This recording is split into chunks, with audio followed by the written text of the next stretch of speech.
Oh, mga bata, tingnan nyo. Oh, ha? Baka isa dyan, tatay nyo, no? Tingnan nyo yung karereklamo nyo pag inuutusan kayo ng magulang nyo. Tingnan nyo. Oh, oh, ha?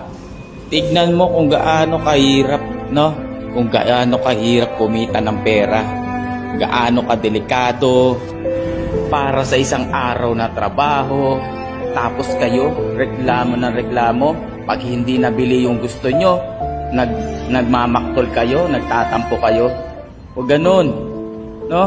Kasi yung ginagawa ng magulang nyo ay para sa inyo, no? Isipin nyo na lang, no? Madisgrasya dyan yung magulang nyo.